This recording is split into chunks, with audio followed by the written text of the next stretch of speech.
कि इतने पुलिसकर्मियों की मौजूदगी में धनाधन गोलियां चलती हैं, 2 अपराधियों को मार गिराया जाता है और पुलिस जवाब में कोई कार्रवाई नहीं करती। इसका कारण क्या? गैंगस्टर से नेता बने अतीक अहमद और उनके भाई अशरफ, इन दोनों की हत्या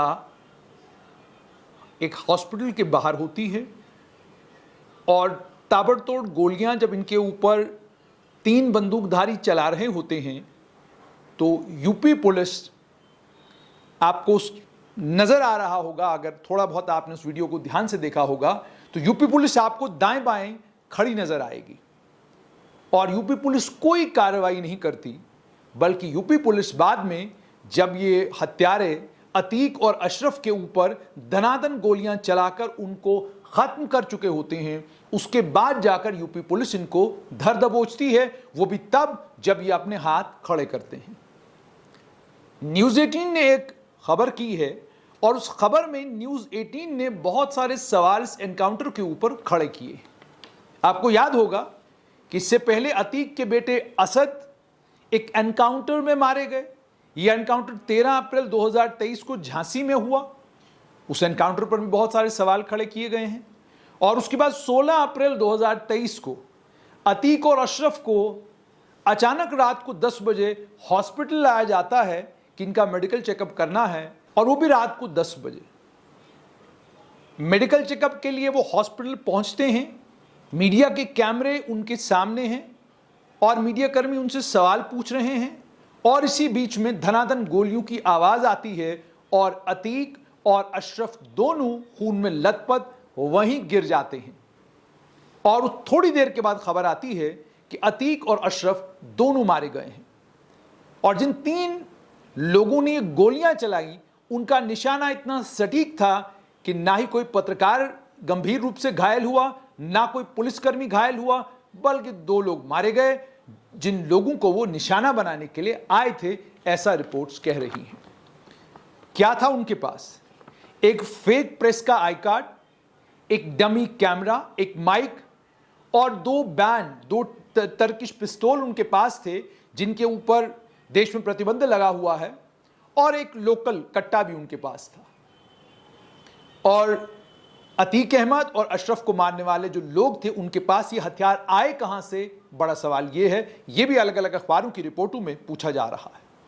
अतीक और उसके भाई को पॉइंट ब्लैंक रेंज पर टीवी के कैमरों के सामने पुलिस की कस्टडी में गोली मारी गई जब उन्हें मेडिकल एग्जामिनेशन के लिए कोविन हॉस्पिटल रात के समय ले जाया जा रहा था।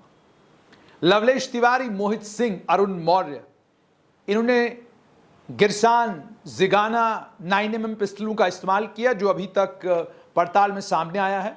60.62 का लोकल देसी कट्टा इस्तेमाल किया गया। अचानक 2 पत्रकार अपना कैमरा माइक छोड़ते हैं और अतीक और अशरफ के ऊपर गोलियां चलाना शुरू करते हैं और उसके बीच में तीसरा पत्रकार भी गोलियां चलाना शुरू करता है। यही कहा जा रहा है कि ये पत्रकार हैं।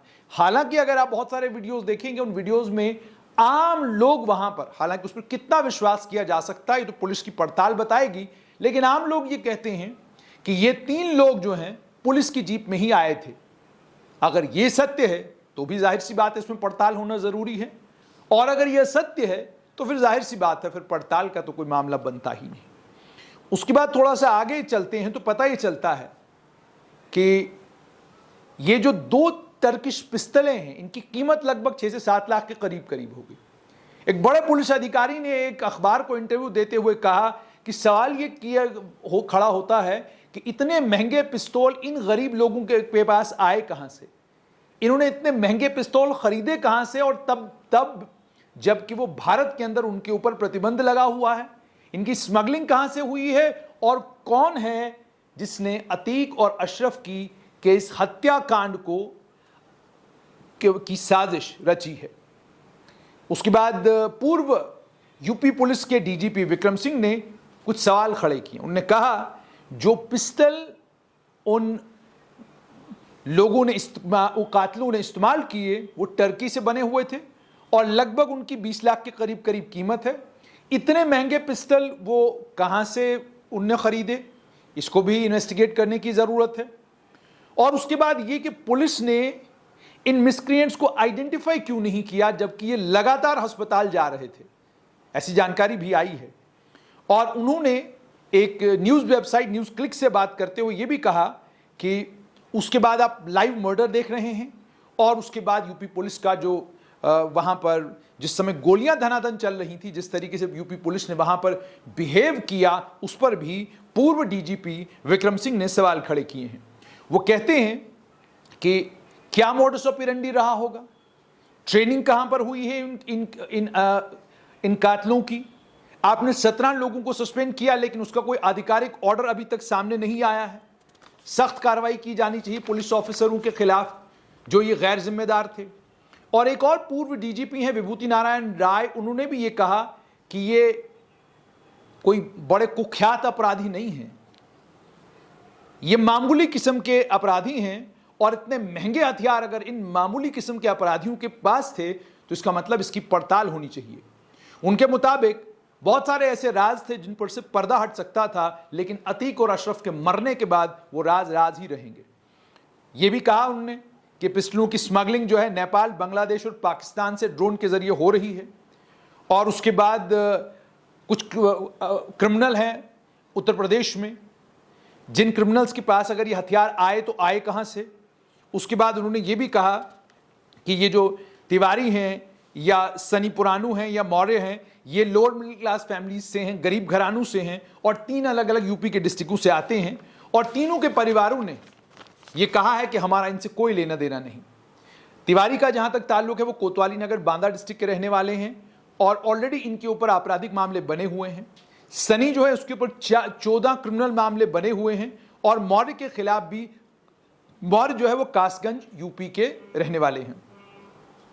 48 घंटा पहले पहले ये प्रयागराज आते हैं। 3 क्रिमिनल 3 अलग अलग जिलों से निकलते हैं। एक ही तरह का फैमिली स्टेटस है, एक ही तरह का क्रिमिनल बैकग्राउंड है। उसके बाद उनके हाथ में हथियार आता है। हथियार आने के बाद वो साजिश करते हैं और साजिश करने के बाद उनका निशाना इतना सटीक कि सिर्फ 2 लोग उस गोलीकांड में मारे जाते हैं और बाकी किसी को खरोच तक नहीं आती। हालांकि इसमें एक पुलिसकर्मी भी जख्मी हुआ है और एक पत्रकार को भी कहा जाता है कि उसको भी चोट आई है। उसके बाद जब कॉलविन हॉस्पिटल की chief medical superintendent doctor Nahida Siddiqui से पूछा गया तो उन्होंने कहा कि पुलिस ने हमें यह नहीं बताया था पहले से कि वो अतीक और अशरफ को मेडिकल एग्जामिनेशन के लिए ला रहे हैं।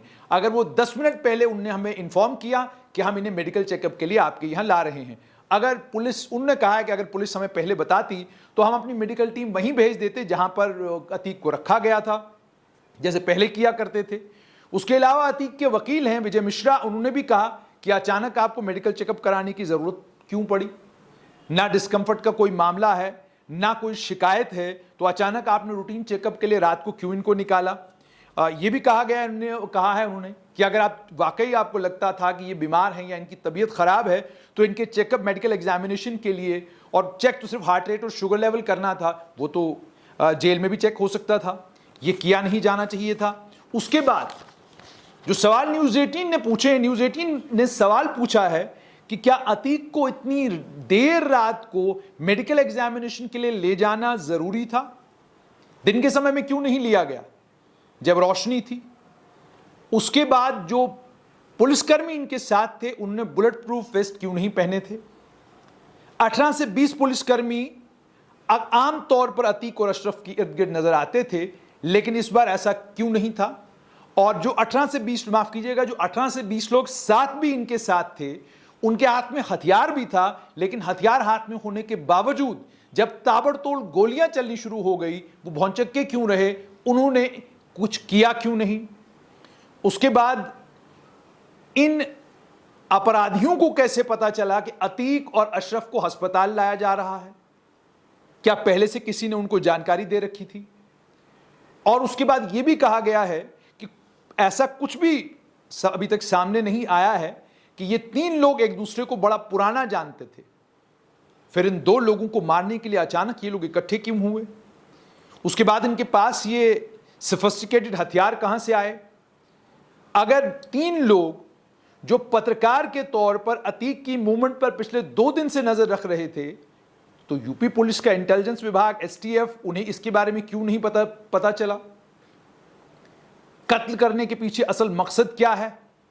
अभी न्यूज़ 18 लिखता है कि ये कहना कि भाई वो बहुत बड़े अपराधी बनना चाहते थे, बड़े डॉन बनना चाहते थे, इसलिए उनने अतीक और अशरफ का कत्ल किया।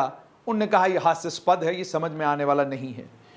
उसके बाद ये भी कहा गया कि अतीक और अशरफ के ऊपर तो निशाना साधा इन लोगों ने, लेकिन उसके अलावा किसी के ऊपर निशाना नहीं साधा। और उसके बाद जब गोली धनाधन चलती है, सवाल ये भी पूछा गया कि किसने इनको इतना कॉन्फिडेंस दिया कि भाई पुलिस वाले साथ होंगे, आप तब भी अगर गोली चलाएंगे तो कुछ नहीं होगा। और उसके बाद इतना बड़ा अपराध जब होता है तो इतने बड़े अपराध के लिए भी मेटिकुलस प्लानिंग होती है।